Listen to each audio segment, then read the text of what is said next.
దేవునికి మహిమ కలుగును గాక. మంచిది. చూడండి, పరిశుద్ధ బైబిల్ గ్రంథంలో నుండి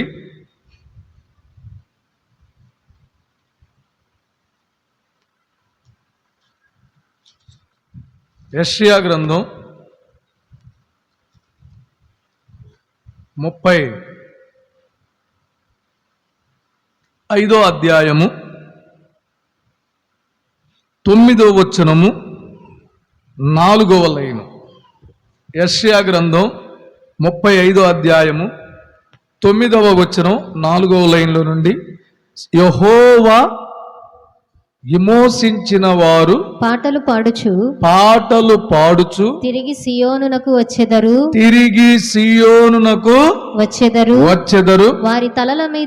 వారి తలల మీద నిత్యానందముండును.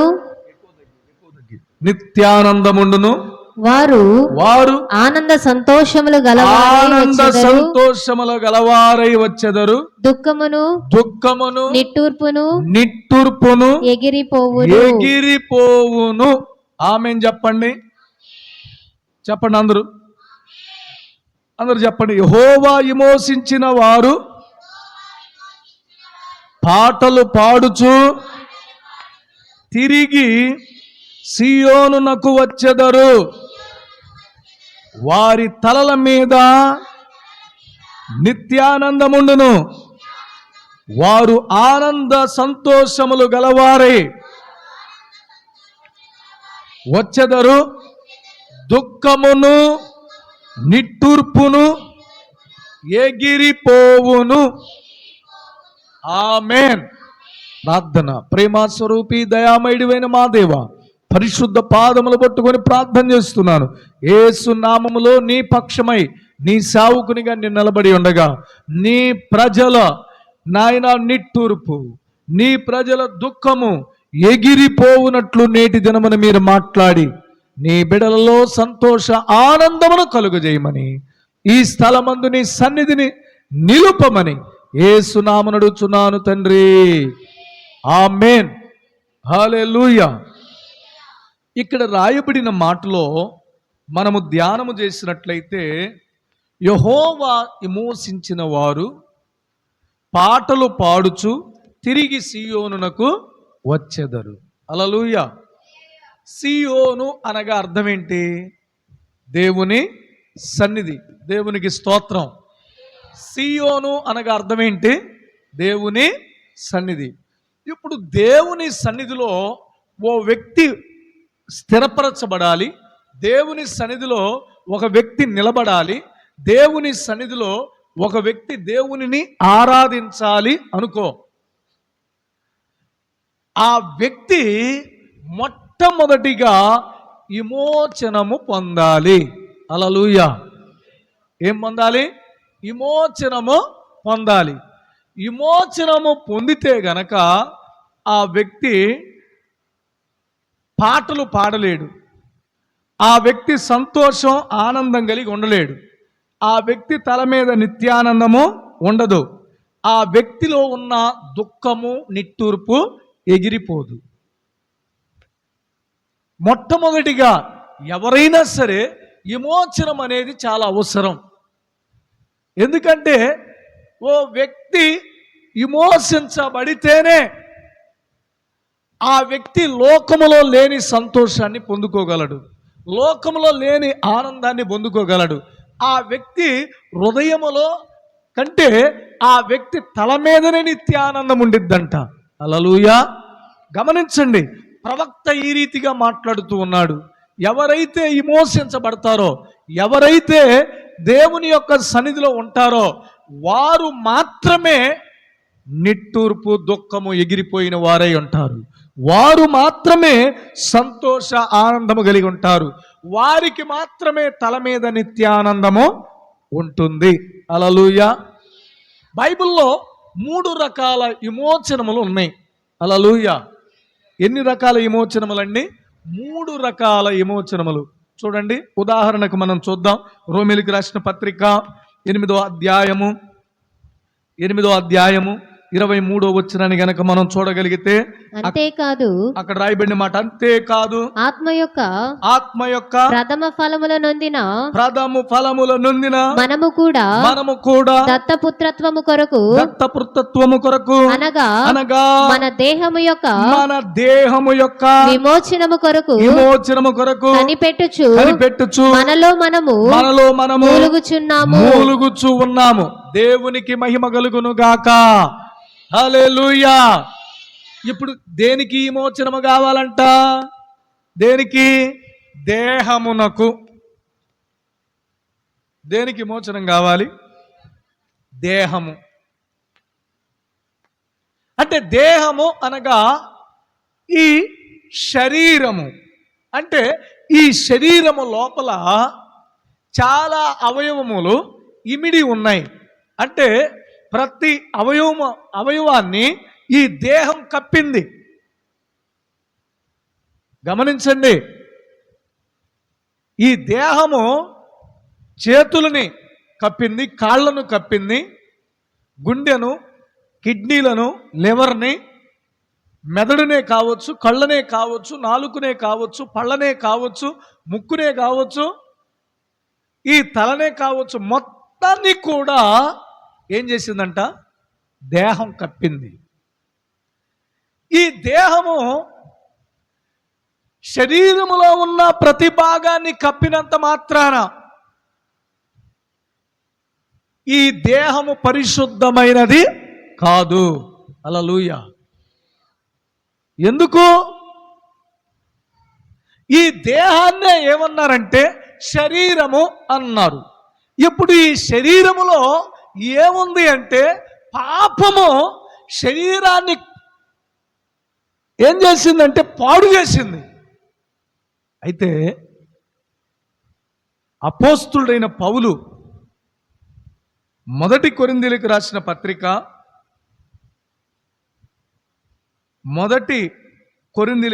పత్రిక 5వ అధ్యాయము 3వ వచనాన్ని మనం చూడగలిగితే, నేను దేహం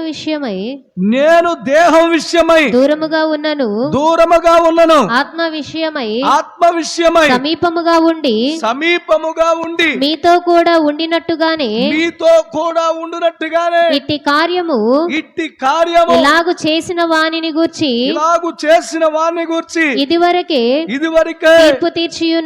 తీర్పు తీర్చి ఉన్నాము. దేవునికి మహిమ కలుగును గాక. అదే 6వ అధ్యాయము 16వ వచనం చూడండి. వేశ్యతో కలుసుకొనువాడు దానితో ఏక దేహమై ఉన్నాడని మీరెరుగరా. హల్లెలూయా.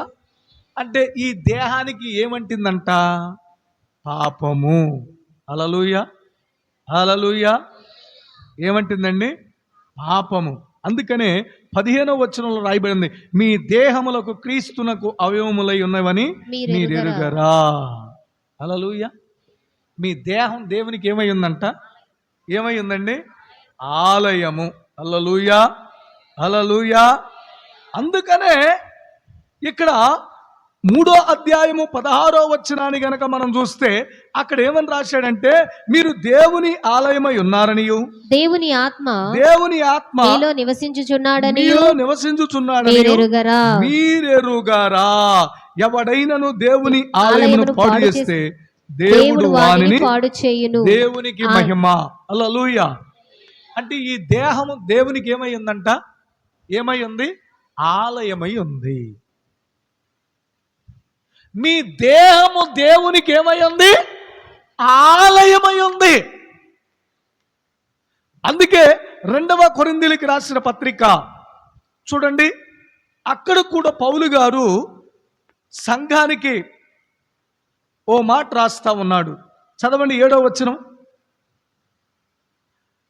గనుక ఈ దేహములో నివసించుచున్నంత కాలము ప్రభువునకు దూరముగా ఉన్నామని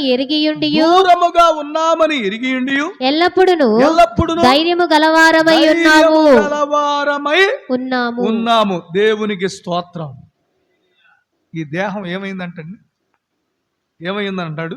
మీ దేహంలో నివసించుచున్నంత కాలము, అంటే మీరు దేహములో నివసిస్తే క్రీస్తునకు ఏమై ఉన్నారంట? దూరముగా ఉన్నారు. హల్లెలూయా. ఏమన్నాడు? మీరు మీ దేహములో మీరు నివసిస్తే, అంటే మీ దేహంలో నివసించాల్సింది ఎవరు? యేసుక్రీస్తు నివసించాలి. మీ దేహము దేవునికి ఏమయ్యింది? ఆలయమై ఉంది. అయితే ఈ ఆలయమై ఉన్న దేవుడు ఈ ఆలయములో నివసిస్తూ ఉండగా, ఆయన ఇష్టపడుతూ ఉండగా, మీరు గనక దేవునికి దూరంగా ఉంటే దేవుడు నివసించాడు. హల్లెలూయా, హల్లెలూయా. అందుకనే యేసుక్రీస్తునకు మీరు ఆలయముగా ఉండాలన్నా, యేసుక్రీస్తు మీలో నివసించాలన్నా మీకేం కావాలి? దేహ విమోచనము కావాలి. హల్లెలూయా. యేసుక్రీస్తు మీ దేహంలో ఉండాలంటే మీ దేహానికి ఏం కావాలి? విమోచనం కావాలి. ఎందుకు? ఈ దేహానికి ఓ స్వభావం ఉంది.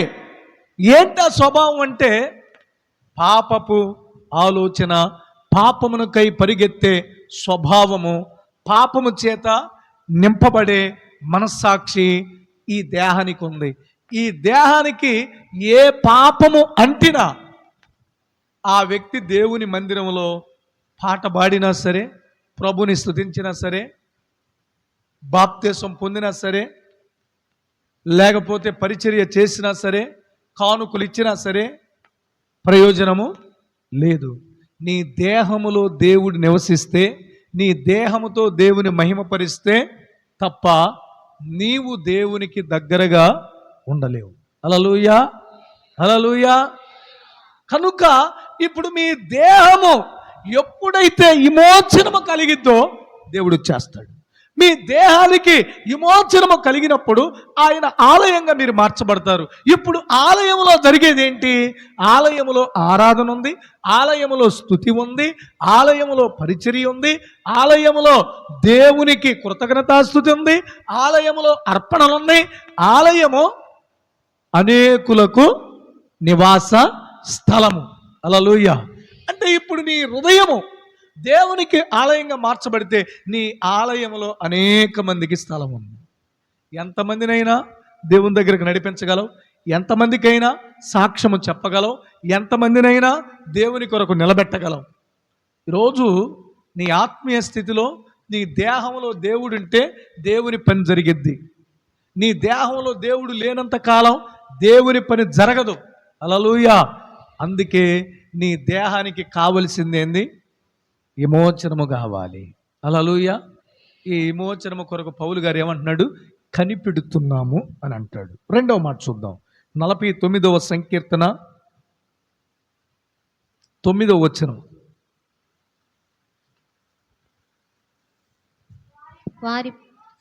వారి ప్రాణ విమోచన ధనము బహు గొప్పది, అది ఎన్నటికి తీరక అట్లుండవలసినదే. హల్లెలూయా. అంటే ఏ విమోచన అండి? ప్రాణ విమోచన ధనము బహు గొప్పది. గమనించండి, నీ క్రైస్తవ జీవితంలో, విశ్వాస జీవితంలో నీ ప్రాణానికి కూడా ఏం కావాలి? విమోచనము. హల్లెలూయా. అంటే ఇప్పుడు ప్రాణము అనగా అర్థం ఏంటి? ప్రాణము అనగా అర్థం ఏంటి తెలుసా? తెలిస్తే చెప్పొచ్చు. ప్రాణము అనగా అర్థం ఏంటి? రక్తము. హల్లెలూయా. ప్రాణానికి అర్థం ఏంటి? రక్తము. ఇప్పుడు నీ రక్తానికి కూడా ఏం కావాలి? చాలామంది అంటారు, నేను గనక నా చెయ్యి కోస్తే ఆ రక్తం బయటకు వస్తే నీ పేరే కనపడుతుంది. ఏమంటారు? నా గుండెల నిండా నిండిపోయావు, నువ్వే రక్తంతో పేరు రాస్తా. ఓరి నీ బొంద మండ. రక్తముతో రాయాల్సింది పేరు కాదు, రక్తముతో మాట్లాడాల్సింది ప్రేమించిన వాళ్ళు కాదు. నీ ప్రాణానికి అంటే నీ రక్తములో బ్లడ్లో మార్పు రావాలి. హల్లెలూయా.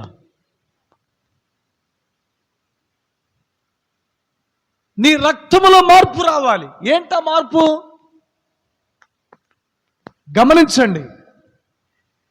యేసు ప్రభువు కొరకు ఆదిమ సంఘము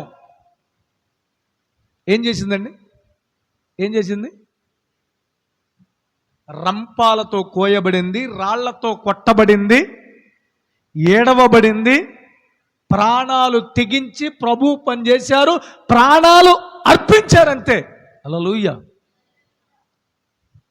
వారు యేసు రక్తములో కడగబడ్డారు, యేసు క్రీస్తుని స్వరక్షకునిగా అంగీకరించారు, యేసు కొరకు ఓ తెగింపు కలిగి ఉన్నారు.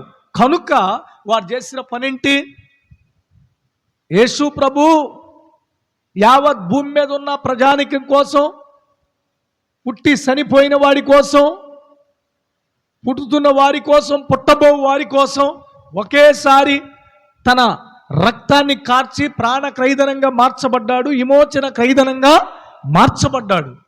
అంటే ఆయన రక్తము ప్రతి పాపము నుండి విమోచిస్తుంది, పాపము నుండి పవిత్రపరుస్తుంది. అంటే యేసు రక్తములో ఉన్న పరిశుద్ధత అలాంటిది. హల్లెలూయా. అదే రక్తములో కడగబడిన ఆదిమ సంఘము హింసించబడినప్పుడు, రంపాలతో కత్తులతో కోయబడినప్పుడు వాళ్ళు వెనక్కి వెళ్ళలేదు. హల్లెలూయా. కారణం ఏంటంటే వారి రక్తము కాదు, యేసు రక్తము వారిలో ప్రవహిస్తుంది. హల్లెలూయా. ఏ రక్తం ప్రవహించింది? యేసు రక్తము ప్రవహించింది. వారు తినిన యేసు శరీరం, వారు త్రాగిన యేసు రక్తము వారిలో ఉందగాని వారిలో శారీరక సంబంధమైన రక్తము కాదు వారిలో ఉంది. వారు ఏ రోజైతే పాపము నుండి విడిపించబడి అపరాధముల నుండి పరిహరించబడి పరిశుద్ధ రక్తములో బాప్తిస్మము ద్వారా కడగబడ్డారో ఆ రోజు నుండి వారిలో, వారి దేహములో ఉంది యేసు. వారి దేహము ఆయనకు ఆలయమైంది, ఆ ఆలయములో స్తుతి ఆరాధన జరిగింది.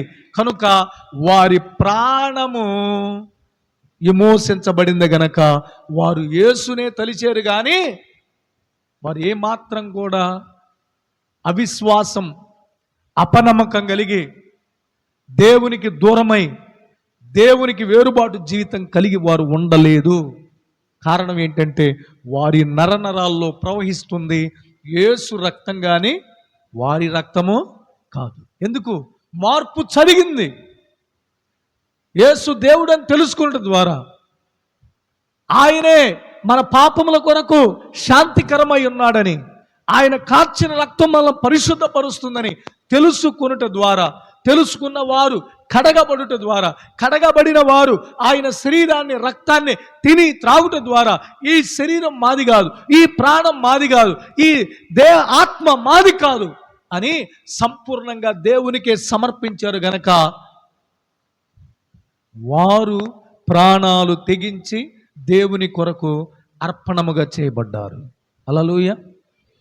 గమనించండి, ప్రాణ విమోచనము పొందిన స్టెఫెన్ ఒక మాట అంటాడు. చదవండి ఆ మాట. అపోస్తుల కార్యాల గ్రంథం 7వ అధ్యాయం 59వ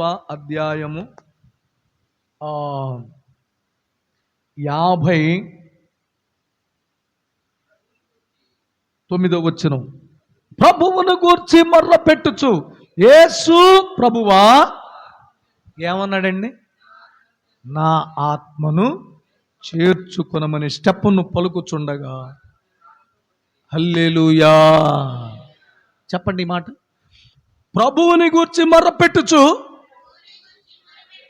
యేసు ప్రభువా నా ఆత్మను చేర్చుకొనమని స్టెప్పును పలుకుచు ఉండగా వారు అతనిని రాళ్లతో కొట్టిరి. ఎంత అద్భుతమండి. ఇప్పుడు స్టెఫన్లో ప్రవేశించింది ఏ రక్తమో? యేసు రక్తం. యేసు రక్తం ఏం చేస్తుంది? విమోచించింది. యేసు రక్తం స్టెఫన్ను విమోచించింది గనక, అతడు ప్రాణం విమోచన కలిగింది గనక అతడు చనిపోతాడన్న సంగతి తెలుసు, అతన్ని రాళ్లతో కొడతారన్న సంగతి తెలుసు. కానీ అతనిలో ఉన్న విమోచనము యేసు ద్వారా కలిగింది. హల్లెలూయా. అందుకే అన్నాడు, ఆయనకే అప్పచెప్పాడు. అతడు మోకాళ్ళుని, ప్రభువా వారి మీద ఈ పాపము మోపకమని గొప్ప శబ్దంతో పలికెను. ఈ మాట పలికి నిద్రించాను. దేవునికి స్తోత్రం. చనిపోతా కూడా రాళ్లతో కొట్టినవాడిని, చనిపోతా కూడా అవమానపరిచిన వాడిని, చనిపోతా కూడా ఈడ్చుకుంటూ వెళ్ళిన వాడిని, అతను ప్రాణాన్ని తీసిన వాడిని క్షమించి వెళ్ళాడు. హల్లెలూయా. ఏం చేశాడండి? క్షమించి వెళ్ళాడు. ఈరోజు గమనించండి, రెండవదిగా ప్రాణ విమోచనము కావాలి. మొదటిది దేహ విమోచనము కలిగిన వానికి ఏ విమోచనము కావాలి? ప్రాణ విమోచనం కావాలి. దేహానికి కావాలి, రక్తానికి కూడా కావాలి. మూడవదిగా ఈ రెండు కలుగు చేయటానికి ఏం జరిగిందో చూద్దాం. హెబ్రీ పత్రిక 9వ అధ్యాయం 11వ వచనం. అయితే క్రీస్తు రాబోవుచున్న మేలుల విషయమై ప్రధాన యాజకుడిగా వచ్చి తానే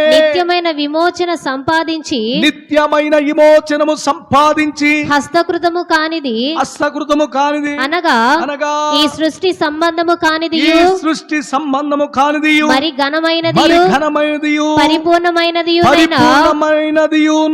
గుడారము ద్వారా మేకల యొక్కయు కోడెల యొక్కయు రక్తముతో కాక తన స్వరక్తముతో ఒక్కసారి పరిశుద్ధ స్థలములో ప్రవేశించెను. యాలయనగా మేకల యొక్కయు ఎడ్ల యొక్కయు రక్తములు మైలుపడిన వారి మీద ఆవు దూడ బూడిదయు చల్లుటయు శరీర శుద్ధి కలుగునట్లు వారిని పరిశుద్ధ పరిచిన ఎడల నిత్యుడగు ఆత్మ ద్వారా తన్ను తాను దేవునికి నిర్దోషినిగా అర్పించుకొనిన క్రీస్తు యొక్క రక్తము నిర్జీవ క్రియలను విడిచి జీవము గల దేవుని సేవించుటకు మీ మనస్సాక్షిని ఎంతో ఎక్కువగా శుద్ధి చేయును. దేవునికి మహిమ. హల్లెలూయా. ఏ విమోచనం అంట? ఏ విమోచనము? దేహ విమోచనము. ప్రాణ విమోచనానికి ఏ విమోచనం కలుగు చేశాడు? నిత్యమైన విమోచనము. హల్లెలూయా. ఏ విమోచనం కావాలి? ఏ విమోచనము? 11వ వచనంలో ఏం రాయబడింది? ప్రధాన యాజకుడిగా వచ్చి తానే నిత్యమైన విమోచనము సంపాదించాడు. ఏ విమోచనం అండి? నిత్యమైన విమోచనం. ఈరోజు గమనించండి, ఒక్కసారి దేహంతో విమోచించబడిన తరువాత, ప్రాణ విమోచనం జరిగిన తరువాత ఆ వ్యక్తి నిత్యము విమోచనములో ఉండాలి. హల్లెలూయా. హల్లెలూయా. ఆ ప్రభు బల్లకు సిద్ధపడినప్పుడు కాదు, లేకపోతే ఆదివారం ప్రార్థనకు వచ్చేటప్పుడు కాదు, ప్రతిరోజు ఏం చేయబడాలంట? ప్రక్షాళన. దాన్ని విమోచనము అంటారు. ఏం పొందాలి? ప్రక్షాళన పొందాలి. హల్లెలూయా. ప్రతిరోజు ఏమవ్వాలి తెలుసా? మన క్రియలను, మన స్వభావమును, మన నడవడికను, మన దృష్టిని, మన చేతి పనులు, మన ప్రవర్తన, మన హృదయాలోచన, మన తలంపులు, ఆలోచనలు, క్రియలు, స్వభావం సమస్తాన్ని కూడా యేసు రక్తములో కడగమని ప్రతిరోజు అడగాలి. హల్లెలూయా. అంటే ప్రతిరోజు మనకి కావాల్సిందేంటి? నిత్య విమోచనము. ఆ విమోచనము కొరకు ప్రభు ఏం చేశాడండి? హస్తకృత్యము కానిది అనగా ఈ సృష్టి సంబంధము కానిది మరి ఘనమైనదియు పరిపూర్ణమైనదియునైన గుడారము ద్వారా, హల్లెలూయా, పరిపూర్ణమైనదియునైన గుడారము ద్వారా అనగా మేకల యొక్కయు కోడెల యొక్కయు రక్తముతో కాక తన సరక్తముతో ఒక్కసారే పరిశుద్ధ స్థలములో ప్రవేశించాడు. హల్లెలూయా. నిత్య విమోచన కొరకు ఒక్కసారే పరిశుద్ధ స్థలములో ప్రవేశించాడు. ప్రవేశించిన దేవుడు ఏం చేశాడంట? మేకల యొక్కయు ఎడ్ల యొక్కయు రక్తమును మైలపడిన వారి మీద ఆవు దూడ బూడిద సలుటయు శరీర శుద్ధి కలుగునట్లు వారిని పరిశుద్ధ పరిచిన ఎడలా నిత్యుడగు ఆత్మధర. అంటే ఇక్కడ గమనించాలి ఒక మాట. మైలపడిన వారి మీదంట ఆవు దూడ బూడిద సలుటయు శుద్ధీకరణ కలుగునట్లు వారిని పరిశుద్ధపరుస్తారు. ఏం చేస్తారు? పరిశుద్ధపరుస్తారు. అంటే మైలపడతాం అంటే ఏంది? చనిపోయిన వ్యక్తిని ఏం చేస్తారు? ముట్టుకొనుట ద్వారా ఒక వ్యక్తి ఏమవుతాడు? మైలపడతాడు. ఓ స్త్రీ కడగా ఉండుట ద్వారా మైలపడతారు. అలాంటి వారి మీద ఏం చేస్తారంట? ఆవు దూడ బూడిద చల్లుతారంట. చలితే ఆ వ్యక్తి ఏమైపోయాడు? పరిశుద్ధపరచబడ్డాడు. కానీ అలా కాదు. ఈ ప్రధాన యాజకుడు నిత్యమైన విమోచనము ఎలా తీసుకొచ్చాడంట? తన స్వరక్తము ద్వారా తీసుకొని వచ్చి ఏం చేశాడు?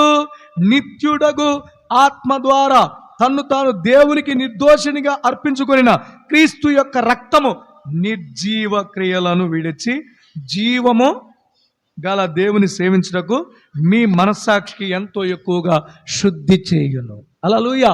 ఎక్కువగా శుద్ధి చేస్తుంది. ఏ విమోచన? నిత్యుడగు విమోచన.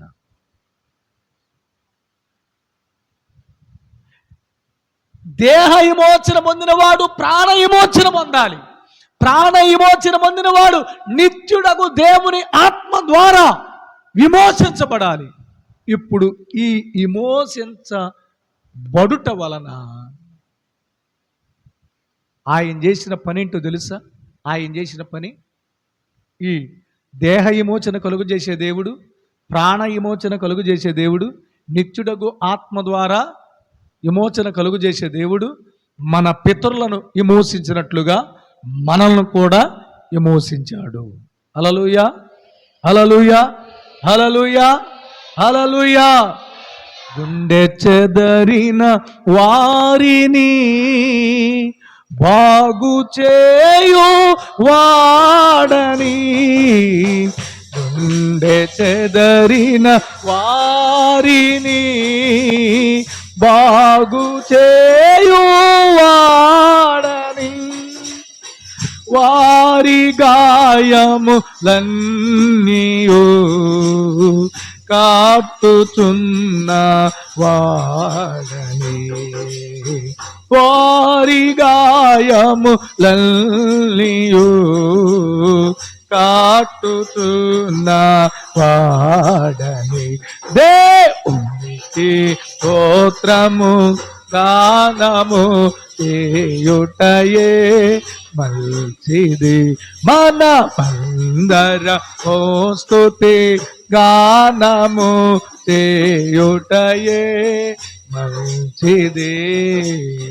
హల్లెలూయా. గమనించండి, మన పితరులను ఆదిమ సంఘాన్ని అపోస్తులను విమోచించిన దేవుడు దేహం విషయంలో, ప్రాణం విషయంలో, నిత్యుడగు ఆత్మ ద్వారా కలిగే విమోచనం ప్రతివానికి కలుగజేసిన దేవుడు. ఆయనలాగా వారు నడుచుకున్నారు, ఆయనలాగా వారు ప్రవర్తించారు, ఆయనలాగా వారు పరిచర్య చేశారు, ఆయనలాగా వారు ప్రభు కొరకు తమ్ము తాము అర్పణముగాను బలిగాను అర్పించుకున్నారు. ప్రాణాలు తెగించి దేవుని కొరకు బ్రతికారు. వారి ఆత్మలను, వారి ప్రాణాలను దేవుని చేతిలో పెట్టారు. కారణం ఏంటంటే వారికి దేహ విమోచనం జరిగింది, ప్రాణ విమోచనం జరిగింది, నిత్యుడగు ఆత్మ ద్వారా విమోచనము జరిగింది. ఇప్పుడు మనము కూడా వారిలాగా ఉండాలంటే, వారిలాగా విశ్వాసాన్ని, వారిలాగా పరిచర్య, వారిలాగా ఆత్మ ద్వారా నడిపించబడాలి, వారిలాగా ప్రాణాలు తెగించి ప్రభు పనిచేసి ఆత్మల భారము మనము కలిగి ఉండాలంటే ఇప్పుడు మనకు కూడా ఏం కావాలి? పాప విమోచన కలగాలి. హల్లెలూయా. ఏ విమోచనం కలగాలి? పాప విమోచనము కలగాలి. ఎందుకు? ఏమంటే మేము బాప్తిసం పొందాం కదా, మేము ప్రభు శరీరాన్ని రక్తాన్ని తిని త్రాగుతున్నాం కదా, మరలా పాప విమోచన ఏంటి అని అంటే, గమనించండి,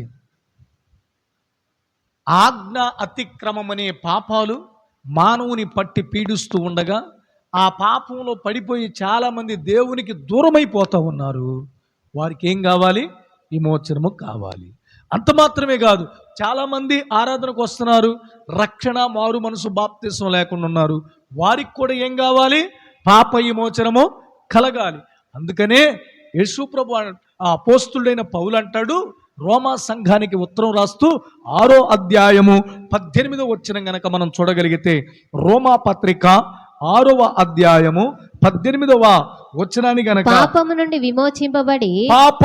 విమోచింపబడి నీతికి దాసులైతిరి ఎందుకు దేవునికి స్తోత్రము కలుగును గాక.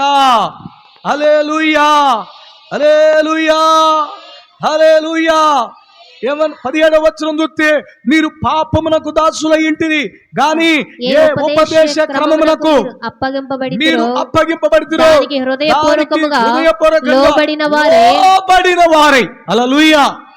గమనించండి, ప్రార్థనకు వస్తున్నావు కదా, ఆరాధన చేస్తున్నావు కదా, పాటలు పాడుతున్నావు కదా, పరిచర్య చేస్తున్నావు కదా, అయితే నీలో మారు మనసు ప్రక్రియ జరగకపోతే, నీలో బాప్తిస్మము ప్రక్రియ జరగకపోతే, నీలో రక్షణ ప్రక్రియ జరగకపోతే ప్రయోజనం లేదు.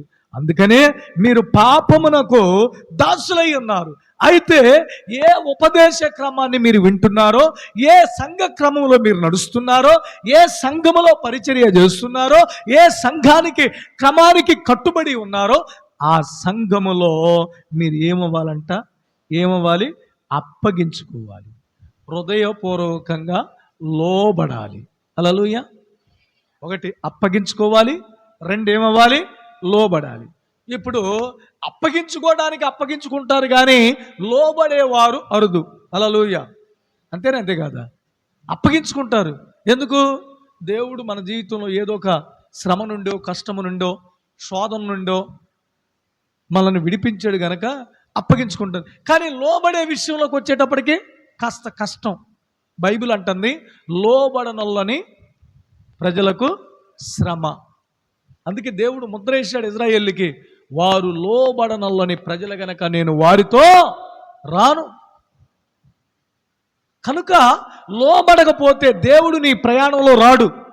లోబడకపోవటం వలన కలుగుతుంది ఏంటి? శ్రమ. అయితే ఎవరైతే లోబడతారో ఆ వ్యక్తులంట పాప విమోచనము పొందుతారు. హల్లెలూయా. లోబడితేనే కదా విమోచనం కలిగేది. లోబడిన వారికి పాప విమోచనం. ఎప్పుడైతే పాప విమోచనము కలిగిందో ఆ రోజు మీకేమైందో తెలుసా? నీతికి దాసులయ్యారు. హల్లెలూయా. ఇప్పుడు ఎవరు మీరు? పాపముల నుండి విడిపించబడిన ప్రతి ఒక్కడు ఏమై ఉన్నాడంటే నీతికి దాసుడై ఉన్నాడు. ఇప్పుడు ఎవరు మీరంటే, మేము పాపము నుండి విమోచించబడి నీతికి దాసులం గనక మాలో నీతి ఉందే. అందుకని భక్తుడు అంటారు, దావీదు, నా నీతిని ఇడువక నేను గట్టిగా పట్టుకొందును. దేవునికి స్తోత్రం కలుగును గాక. ఆ నీతిని గట్టిగా పట్టుకోవాలి, వదిలిపెట్టకూడదు. మరణం వరకు నమ్మకంగా ఉండాలి. నీలో నీతి ఉన్నప్పుడు నీవు నమ్మిన దేవుడు, నీవు ఆరాధిస్తున్న దేవుడు, నీవు సేవిస్తున్న దేవుడు నీ నీతిని చూసి, నీ యథార్థతను చూసి నీకు అసాధ్యంగా ఉన్న ప్రతి కార్యాన్ని సాధ్యపరుస్తాడు. హల్లెలూయా. ఏం చేస్తాడండి? ఆయన పని ఏంది? విమోచించబడిన వారు నీతికి దాసులయ్యారు గనక వారి జీవితంలో వారికి ఏది అవసరమో దేవుడు చేస్తాడు. నీతిమంతుల ప్రార్థన ఆయన నిరాకరించే దేవుడు కాదు. నీతిమంతుల ప్రార్థన ఆయన త్రోసివేసే దేవుడు కాదు. ఎంత గొప్ప దేవుడు అండి! అందుకనే విమోచించబడిన ప్రతి ఒక్కరూ నీతిమంతులు గనక వారి జీవితంలో వారు చేసిన ప్రార్థన నిరాకరించడు, వారి ప్రార్థనను దేవుడు త్రోసివేయడు. హల్లెలూయా. నువ్వు ఏ విషయంలో ప్రార్థన చేసినా, నీ కుటుంబ విషయంలోనా, నీ బిడ్డల విషయంలోనా, నీ యజమాని విషయంలోనా, లేకపోతే నీ కుటుంబ వ్యవస్థలో నీకు ఎదురవుతున్న శ్రమల విషయంలోనా, ఏ విషయంలో నువ్వు ప్రార్థన చేసినా ఆయన నీ ప్రార్థన అంగీకరించే దేవుడై ఉన్నాడు. ఎందుకు? నీతిమంతుడైన ఏబేలు రక్తం మొరపెడితే దేవుడు ఆలకించలేదా? రక్తం మొరపెడితేనే ఆలకించాడు. గమనించండి, రక్తం మొరపెడితేనే ఆలకించిన దేవుడు. దావీదు మొర దేవుడు ఆలకించలేదా? అబ్రహాం, ఇస్సాకు, యాకోబుల మొర దేవుడు ఆలకించలేదా? నీతిమంతుల పట్టిక 23 మంది ఉన్నారు. ఆ 23 మంది చేసిన ప్రార్థనలు దేవుడు ఆలకించలేదా? ఆలకించాడు. అసాధ్యమైన కార్యాలను సాధ్యపరిచాడు. మనం ఎందుకు భయపడాల్సిన పని? దేవుని మీద ఆధారపడాలి. దేవుని ఎడల భయభక్తులు కలిగి ఉండాలి. దేవుని పాదాలు పట్టుకోవాలి. దేవునిని అడగాలి. హల్లెలూయా, హల్లెలూయా, హల్లెలూయా.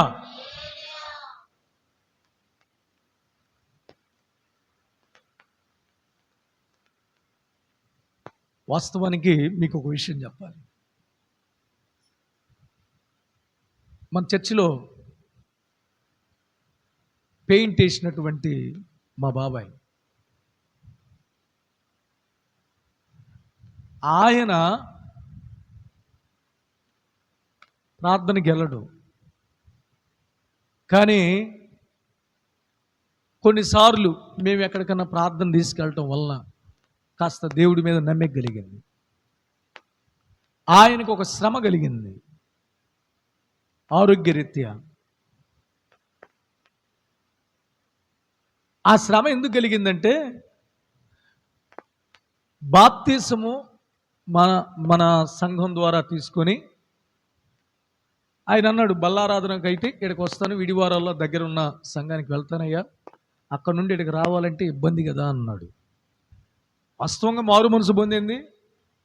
నా వెంట తిరిగి నేను చెప్పిన మాటలు విని మారు మనసు పొందాడు. కానీ బాప్తిసం దగ్గరకు వచ్చేటప్పటికి ఆ సంఘానికి వెళ్తా ఎవరో మాటలు విని ఏం చేశాడంటే, ఆడ దగ్గర ఉన్న సంఘంలో బైబిల్ మిషన్లోకి వెళ్ళి బాప్తిసం పొందాడు. ఆ రోజు కష్టాలు స్టార్ట్ అయ్యాయి. హల్లెలూయా. ఏం స్టార్ట్ అయ్యాయి? కష్టాలు స్టార్ట్ అయ్యాయి. ఆరోగ్య విషయంలో కష్టం, కుటుంబ విషయంలో కష్టం, ఎన్నో బాధలు, ఎన్నో శ్రమలు, నలిగిపోయారు, ఏడ్చారు. ఒకటే చెప్పా, భార్యాభర్తలు ఇరువురు కలిసి మందిరంలోకి వెళ్ళి ప్రార్థన చేయండి అని. ఆయన పగలంతా పనిచేసుకుని సాయంత్రం 7 గంటలకి భార్యాభర్తలు ఇద్దరు కలిసి మందిరంలోకి వెళ్ళి గంటల తరబడి ప్రార్థన చేశారు. హల్లెలూయా. వాళ్ళ కుమార్తె వివాహం కోసం ఎన్ని సంబంధాలు చూసినా వివాహం జరగట్లా. ప్రార్థన చేశారు, కన్నీరు గార్చి భార్యాభర్తలు ఇద్దరు ఏడుస్తుంటే ఆ ఊరిలో వాళ్ళు అన్నారంటే, ఏంట్రా వాళ్ళు అట్లా ఏడుస్తున్నారు, ఏంటి, ఏం బాధ కలిగింది వాళ్ళకి? వాళ్ళ కొడుక్కి 85,000 జీతం, మనోడు రోజుకొచ్చి 3,000 రూపాయలు సంపాదిస్తాడు. పెయింట్ మేస్త్రి 3,000 సంపాదిస్తాడు రోజుకొచ్చి. వాళ్ళ కొడుక్కి చైతన్య గ్రామీణ బ్యాంకులో 85,000 రూపాయల జీతం. ఇలాంటి వాడు ఏం కష్టం వచ్చిందిరా ఆ విధంగా ఏడుస్తున్నాడు అని చెప్పని ఊరంతా చెప్పుకున్నారు. కానీ దేవుడు సమయం వచ్చింది, ఆశీర్వదిస్తాం ప్రారంభం చేశాడు. అద్భుత రీతిగా దేవుడు బలహీనత నుండి విడిపించాడు. కుమార్తె వివాహ విషయంలో అద్భుతం జరిగించాడు. ఈరోజు ఎంగేజ్మెంట్ చేయాలి. దేవునికి మహిమ కలుగును గాక. గమనించండి, నీతిమంతుల ప్రార్థన ఆయన నిరాకరించే దేవుడు కాదు, ఆయన త్రోసివేసే దేవుడు కాదు. నువ్వు పాపము నుండి విమోచించబడి నీతికి దాసులైతే వారి ప్రార్థన దేవుడు ఆలకిస్తాడు. హల్లెలూయా, హల్లెలూయా. రెండవ మాట చూడండి, కీర్తనల గ్రంథం 106 అధ్యాయము 10వ వచనం. వారి పగవారి చేతిలో నుండి వారిని రక్షించెను. వారి పగవారి చేతిలో నుండి వారిని రక్షించెను. శత్రువుల చేతిలో నుండి వారిని విమోచించెను. దేవునికి మహిమ కలుగును గాక. హల్లెలూయా, హల్లెలూయా, హల్లెలూయా. ఏమన్నాడండి? ఈ మాట పలుకుతుంది ఎవరు? దావీదు గారు. ఎవరి గురించి మాట్లాడుతున్నాడు? ఇజ్రాయేలు గురించి. ఇజ్రాయేలీలు ఎక్కడున్నారంట? పగవారి చేతిలో ఉన్నారు. ఇజ్రాయేలు ఎక్కడున్నారు? శత్రువుల చేతిలో ఉన్నారు. వారు నలిగిపోతా ఉన్నారు, వారు బాధపడతా ఉన్నారు, వారు కుమిలిపోతా ఉన్నారు, శ్రమకు తాళలేని పరిస్థితుల్లో వారున్నారు. అలాంటి పరిస్థితుల్లో శత్రువుల మధ్య నలిగిపోతున్న వారి జీవితంలో వారు ఎప్పుడైతే దేవునికి మొర్ర పెట్టారో, హల్లెలూయా, వారు ఏం చేశారండి? దేవునికి ఏం చేశారంట? మొర్ర పెట్టారు. మొర్ర పెట్టినప్పుడు దేవుడు ఏం చేశాడు? ఎలా మొర్ర పెట్టారు చూడండి. వారు ఎలా మొర్ర పెట్టారో చూద్దాం. 107వ సంకీర్తన 13వ వచనం. కష్టకాలమందు వారు యెహోవాకు మొర్రపెట్టిరి. ఆయన వారి ఆపదలలో నుండి వారిని విడిపించెను. చూడండి, ఇంకో మాట చూడండి, 11వ వచనం చూడండి. బాధ చేతను ఇనుప కట్ల చేతను బంధింపబడిన వారే చీకటిలోను మరణాంధకారములోను నివాసము చేయువారి హృదయమును ఆయన ఆయాసము చేత కృంగజేసెను. వారు కూలి ఉండగా సహాయుడు లేకపోయెను. కష్టకాలమందు వారి యెహోవాకు మొర్రపెట్టిరి. ఆయన వారి ఆపదల్లో నుండి విడిపించెను. దేవునికి స్తోత్రం కలుగును గాక. 5వ వచనంలో ఒక మాట అన్నాడు, ఆకలి దప్పుల చేత వారి ప్రాణము సొమ్మసిల్లింది. వారు కష్టకాలమందు యెహోవాకు మొర్రపెట్టెను. ఆయన వారి ఆపదల్లో నుండి విడిపించెను. దేవునికి మహిమ కలుగును గాక. వీళ్ళు ఎవరి చేతిలో ఉన్నారు? శత్రువుల చేతిలో. 106:10వ వచనంలో ఎవరి చేతిలో ఉన్నారు వాళ్ళు? శత్రువుల చేతిలో. ఇన్ని కష్టాలు పడ్డారు శత్రువుల చేతిలో, ఇన్ని బాధలు పడ్డారు శత్రువుల చేతిలో, ఇన్ని ఇబ్బందులు పడ్డారు శత్రువుల చేతిలో. ఈ విధంగా వారు నలిగిపోయారు శత్రువుల చేతిలో. అయితే దేవుడు ఏం చేశాడంట? వారిని ఏం చేశాడు? విమోచించాడు. దేవునికి స్తోత్రం. చదవండి 107:2వ వచనం. యెహోవా విమోచించిన వారు ఆ మాట పలుకుదురు. విరోధుల చేతిలో నుండి ఆయన వారిని విమోచించిన. దేవునికి స్తోత్రం కలుగును గాక.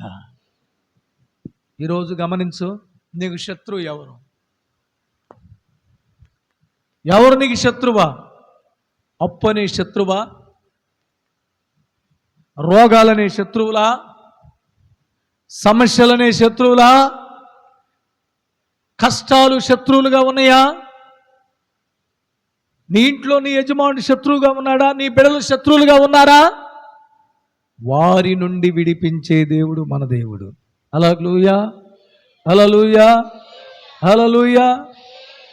కష్టకాలమందు గుండె జారిపోయిన నష్టమే మిగులుచుండినా, కష్టకాలమందు గుండె దారిపోయిన నష్టమే మిగులుచుండినా, న్యాయము తీర్చే నీవు నాకున్న, న్యాయము తీర్చే నీవు నాకుంటే చాలు యేసయ్యా.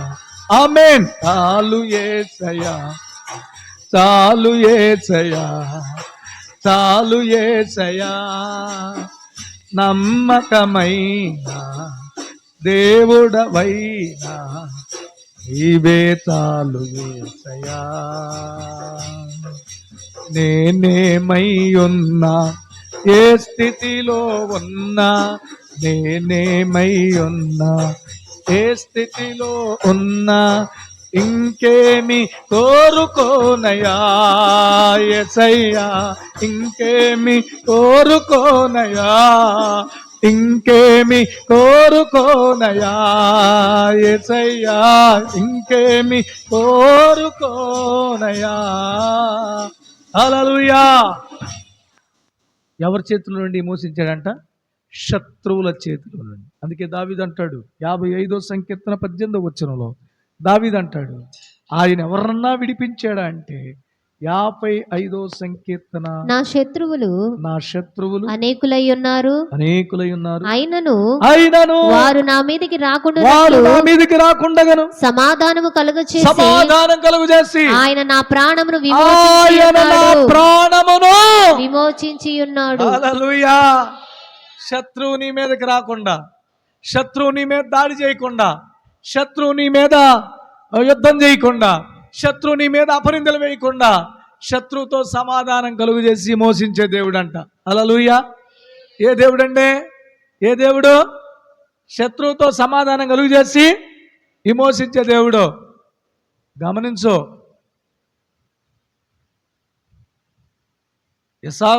ఇస్సాకును చూసినటువంటి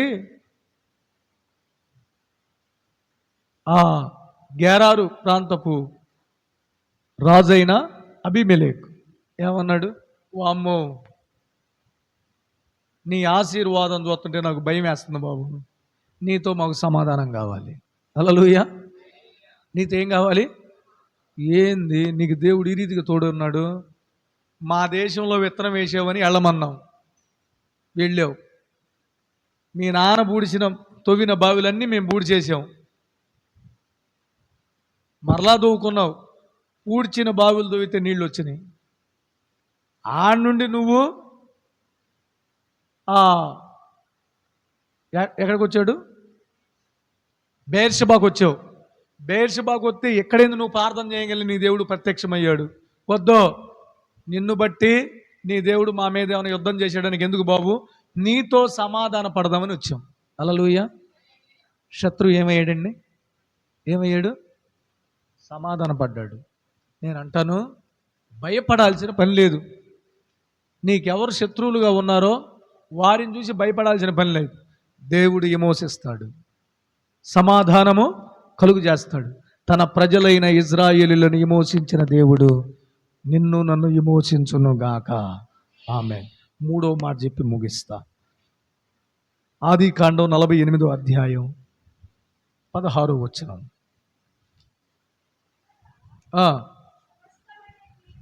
సమస్తమైన కీడులలో నుండి ఏం చేశాడంట?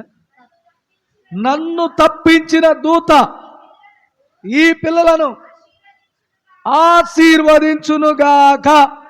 నా పేరును, అబ్రహాము ఇస్సాకులను, నా పితరుల పేరును వారికి పెట్టబడునుగాక. హల్లెలూయా. బా, ఎంత అద్భుతం అండి! అసలు ఎంత ఆశ్చర్యకరమైన కార్యం అండి. యాకోబు గారు ప్రార్థన చేస్తున్నాడు ఏమని? సమస్తమైన కీడులలో నుండి నన్ను తప్పించిన దూత. హల్లెలూయా. ఏందంట? సమస్తమైన కీడులలో నుండి నన్ను తప్పించిన దూత ఈ పిల్లలను ఆశీర్వదించునుగాక. ఇంకో మాట చూడండి, కీర్తన గ్రంథం 25:22. దేవా, వారి బాధలన్నిటిలో నుండి ఇజ్రాయేలీలను దేవునికి మహిమ కలుగునుగాక. ఏట్లలో నుండి అంట? బాధల్లో నుండి విమోచన, కీడులలో నుండి విమోచన. గమనించండి, ఇంకా ఎన్నో మాటలు ఉన్నాయి బైబిల్లో. పితృపారంపర్యమైన వ్యర్థ ప్రవర్తన నుండి విమోచించబడాలి. గమనించండి, ఇక్కడ దేవుడు దేనిలో నుండి విమోచిస్తాడంట? కీడులలో నుండి. హల్లెలూయా. విమోచించబడిన వారు ఏమయ్యారు? ఆశీర్వదించబడాలి. హల్లెలూయా. కీడుల్లో నుండి తప్పించబడిన మనం ఏమవ్వాలండి? ఆశీర్వదించబడాలి. బాధల్లో నుండి తప్పించబడిన మనం ఏమవ్వాలి? ఆశీర్వదించబడాలి. శ్రమల నుండి తప్పించబడిన మనం ఏమవ్వాలి? ఆశీర్వదించబడాలి. నీ ఆశీర్వాదం అనేకులు చూడాలి. హల్లెలూయా. నీ దీవెన అనేకులు చూడాలి. నీ జీవితంలో దేవుడు చేస్తున్న అద్భుతాలు అనేకులు చూడాలి. ఆ చూసే విధంగా నువ్వు ఉండాలి. గమనించండి, ఆయన దేహ విమోచన కోరాడు, ప్రాణ విమోచన కోరాడు, నిత్యమైన విమోచన ఇస్తున్నాడు. ఇది పొందిన అపోస్తులు కావచ్చు, ఆదిమ సంఘం కావచ్చు, మన పితరులు కావచ్చు, తమ నీతిని కాపాడుకొని దేవుని కొరకు ప్రాణాలు తెగించారు. మనము కూడా తెగించాలంటే, మనం కూడా ఆ రీతిగా ఆశీర్వదించబడాలంటే పాప విమోచన కలిగి నీతికి దాసులు అవ్వాలి. రెండవదిగా, శత్రువుల చేతుల నుండి విమోచించబడి దేవుని సన్నిధిలో సంతోషించాలి. మూడవదిగా, సమస్త కీడుల నుండి విమోచించబడి ఏమవ్వాలంట? ఆశీర్వదించబడాలి. హల్లెలూయా. నీయందు భయభక్తుల గలవారి పిల్లలు, నీయందు భయభక్తుల గలవారి ఎడల దయచూపుచున్నావు తరతరముల వరకు. నీయందు భయభక్తుల గలవారి ఎడల దయచూపుచున్నావు. నీయందు భయభక్తుల గలవారి పిల్లలు, నీయందు భయభక్తుల గలవారి పిల్లలు నీరు కట్టు తోటవలె బహుగా పాలింతురు. నీరు కట్టు తోటవలె బహుగా పాలింతురు. ఆశీర్వదించుము దేవా, ఆదరణ నీవే ప్రభువా. ఆశీర్వదించుము దేవా యేసయ్యా, ఆదరణ నీవే ప్రభువా. అనుదినము నీ కృపయే చాలు, దినదినము నీకే నా స్తుతులు. అనుదినము నీ కృపయే చాలు, దినదినము నీకే నా స్తుతులు. ఆశీర్వదించుము దేవా, ఆదరణ నీవే ప్రభువా. హల్లెలూయా. గమనించండి, సమస్తమైన కీడుల నుండి ఏమంటున్నాడు?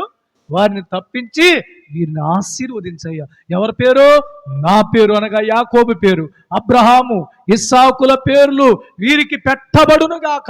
ఈరోజు మనం ఆశీర్వదించబడాలంటే అబ్రహాం, ఇస్సాకు, యాకోబుల పేర్లను బట్టి మనం ఆశీర్వదించబడుదుము గాక. హల్లెలూయా. ఇప్పుడు ఈ ఆశీర్వాదం పొందిన వాడు ఏమయ్యాడంట? విమోచించబడి ఏమయ్యాడు? పాటలు పాడుకుంటా సియోనుకు వచ్చారు. హల్లెలూయా.